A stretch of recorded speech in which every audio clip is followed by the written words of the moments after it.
perlu kami beritahukan kepada teman-teman semua bahwa polisi melaksanakan operasi lilin ini mengerahkan 2/3 kekuatan. Jadi kalau kita hitung kira-kira ada 312.000 kepolisian yang hadir untuk mengamankan kegiatan-kegiatan saudara-saudara semua dalam rangka melaksanakan kegiatan operasi lilin. Rekan-rekan semua, polisi juga mengerahkan 2.903 pos pengamanan, pos pelayanan, dan pos terpadu. Semua pos-pos ini bisa dipakai oleh seluruh lapisan masyarakat apabila beliau hendak beribadah, hendak ke tempat-tempat keramaian, atau mau berjalan-jalan misalnya ke mal dan lain sebagainya. Itu sudah kami siapkan untuk semua masyarakat Indonesia.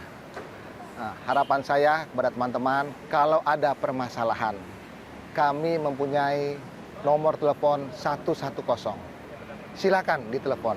Apapun permasalahan Anda, apapun yang Anda harapkan dari polisi, dengan menekan 110, semua harapan, semua kemauan saudara-saudara semua pasti bisa kami tanggulangi. Memang mungkin dalam kegiatan-kegiatan tertentu kami ada hambatan. Untuk itu saya selaku Kaopspus meminta maaf kepada seluruh masyarakat Indonesia kalau dalam kegiatan kami masih ada hambatan menurut masyarakat. Tapi kami berupaya untuk semaksimal mungkin. Rekan-rekan semua, apabila ingin meninggalkan rumah, saran saya tolong cek listrik di rumah kita. Semua stop kontak sudah kita hapuskan atau belum. Yang kedua, lihat atau cek air.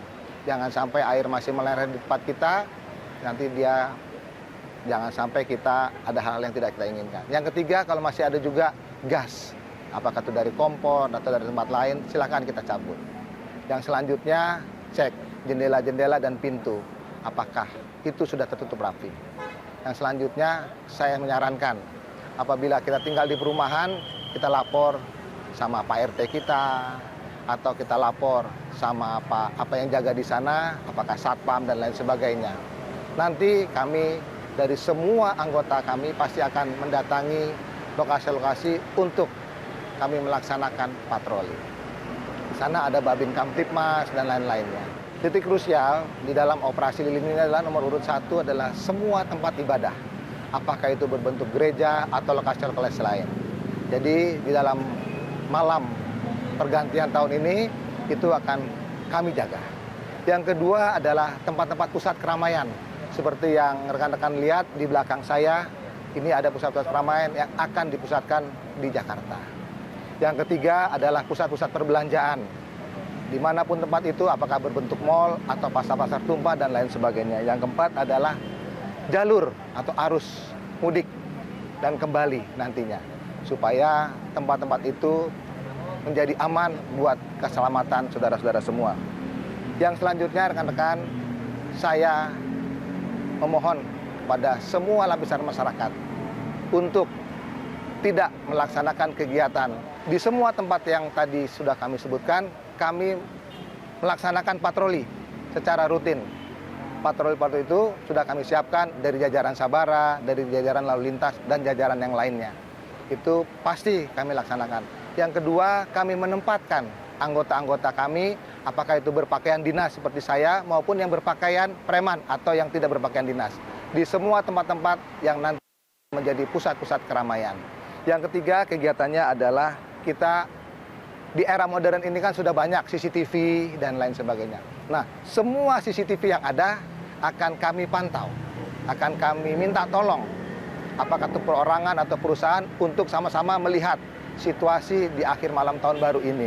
Yang selanjutnya kami juga akan selalu berkoordinasi dengan seluruh panitia yang akan melaksanakan kegiatan malam tahun baru. Harapan kami dengan kegiatan itu, malam tahun baru ini akan terlaksana dengan aman, tentram, dan nyaman. Kalau masalah petasan, penggunaan miras, kalau itu memang berlebihan atau membahayakan masyarakat, pasti kami akan melaksanakan penertiban. Namun sebelum melaksanakan penertiban, kami akan berupayakan secara persuasif. Karena secara persuasif menurut kami lebih dari hati ke hati kita pendekatan supaya tidak ada rasa saling menyalahkan. Himbauan saya kepada seluruh masyarakat, mari kita melaksanakan kegiatan tahun baru ini dengan aman, nyaman, dan tertib. Yang kedua, kalau ada berita-berita yang belum pasti atau kita sebut hoax, tolong diperiksa kebenarannya. Apakah itu benar atau tidak? Karena hoax ini bisa membuat kita menjadi bingung. Yang ketiga, apabila ingin berkendara, apakah itu roda 2 atau roda 4, cek kesehatan kita sendiri. Mampu atau tidak kita untuk melaksanakan kegiatan itu. Barang bawaan kita apakah nanti membahayakan kita atau tidak. Kalau memang itu membahayakan, dikurangi. Karena keselamatan diri kita jauh lebih penting daripada barang-barang yang akan kita bawa. Itu juga yang selanjutnya, sekali lagi tadi saya sudah bincangkan di awal, silakan.